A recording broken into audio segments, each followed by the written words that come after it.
National statistical office NSO ने हाल ही में अनिगमित क्षेत्रों के उद्यमों का वार्षिक सर्वेक्षण जारी किया, annual survey of unincorporated sector enterprises. इस सर्वे में साल 2021-22 और 2022-23 के परिणाम सामने आए हैं, उन पर बात करेंगे। लेकिन पहले आपको बताते हैं कि छोटे अनिगमित उद्यम यानी अनइनकॉर्पोरेटेड एंटरप्राइजेस क्या होते हैं। ऐसे व्यवसाय जिनमें मालिक या मालिकों और कारोबार में कोई औपचारिक कानूनी फर्क नहीं है। आमतौर पर छोटे व्यवसाय अकेले आदमी की कंपनी, पार्टनरशिप और अनौपचारिक क्षेत्र के व्यवसाय अनिगमित उद्यमों में शामिल होते हैं। हालिया रिपोर्ट में क्या प्रमुख बातें सामने आई हैं, एक बार नजर उन पर डालते हैं। अप्रैल 2021 से मार्च 2021 की तुलना में अक्टूबर 2022 से सितंबर 2023 की अवधि के दौरान अनिगमित प्रतिष्ठानों की अनुमानित संख्या 5.88% बढ़ी। इस अवधि के दौरान इस क्षेत्र में श्रमिकों की अनुमानित संख्या 7.84% बढ़ी। ग्रॉस वैल्यू एडेड जीवीए में भी 9.83% वर्तमान मूल्य पर इसकी बढ़त हुई। किसी देश में उत्पादित गुड्स एंड सर्विसेज के मूल्य में से इस्तेमाल हुई वस्तुओं की लागत को घटाकर ग्रॉस वैल्यू एडेड निकाला जाता है।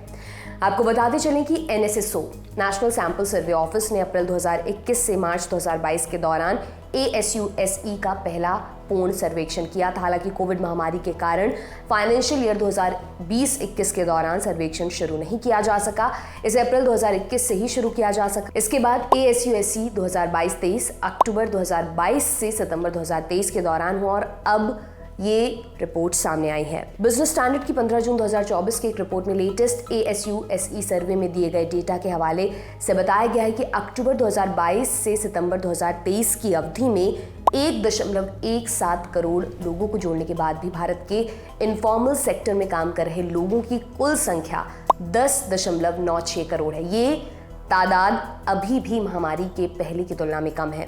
अप्रैल 2021 से मार्च 2022 के बीच ये संख्या 9.79 करोड़ थी। हालांकि 73वें नेशनल सैंपल सर्वे जो जुलाई 2015 और जून 2016 के बीच हुआ था, उसमें संख्या थी 11.19 करोड़।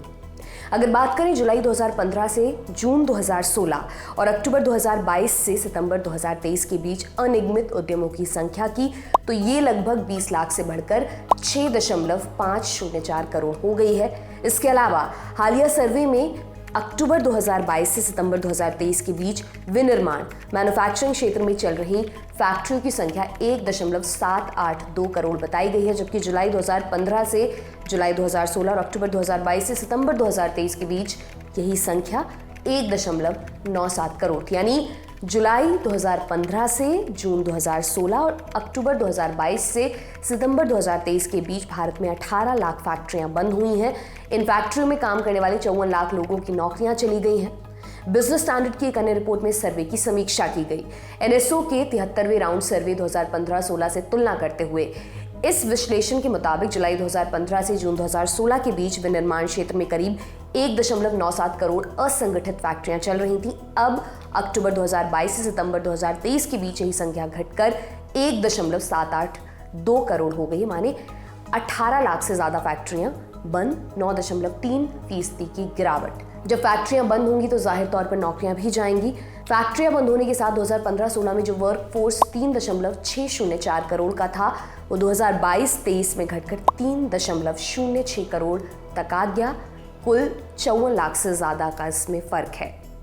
शुरुआत में हमने आपको छोटे अनिगमित उद्यम यानी अनइनकॉर्पोरेटेड एंटरप्राइजेस के बारे में बताया था, माने ऐसे व्यवसाय जिनमें मालिकों और कारोबार में कोई औपचारिक कानूनी फर्क नहीं है। समझने के लिए शिकंजी की दुकान ले लीजिए। एक आदमी चलाता है, बड़े अलग अलग तरह की सोडा शिकंजी पिलाता है। कानूनी नजरिए से यहाँ मालिक और दुकान के बीच कोई अंतर नहीं है। मुनाफा सीधे मालिक के जेब में जाता है, लेकिन अगर कर्जा चढ़ता है तो वो भी सीधे मालिक के मत्थे ही आता है। अब ऐसा कारोबार शुरू करना आसान तो होता है, मगर एक बड़ी कंपनी की तुलना में इसमें सुरक्षा कम होती है। सांख्यिकी पर बनी स्थायी समिति के चेयरपर्सन प्रणव सेन का कहना है कि अनिगमित क्षेत्र आर्थिक झटकों से गंभीर रूप से प्रभावित हुआ है। कहा है, इसमें कोई संदेह नहीं है कि हाल में लिए गए कुछ नीतिगत फैसलों और लॉकडाउन की वजह से असंगठित क्षेत्र को बुरे झटके लगे हैं। इस क्षेत्र में फैक्ट्रियां बहुत रोजगार नहीं देती हैं, ज्यादातर लोगों के पास अपने कारोबार है, इसलिए विनिर्माण क्षेत्र में करीब 54 लाख नौकरियां खत्म हुई हैं। श्रमिक अर्थशास्त्रियों का ये भी कहना है कि छोटी और मछली फैक्ट्रीज रोजगार का सबसे बड़ा सोर्स है। अगर ये बंद रहेंगी तो पूरी इकोनॉमी संकट में आ सकती है। आप इस पर क्या सोचते हैं, हमें कमेंट सेक्शन में बताएं। मेरा नाम है दिव्यांशी सुमरा, आप देखते रहिए दी लल्लन टॉप। शुक्रिया।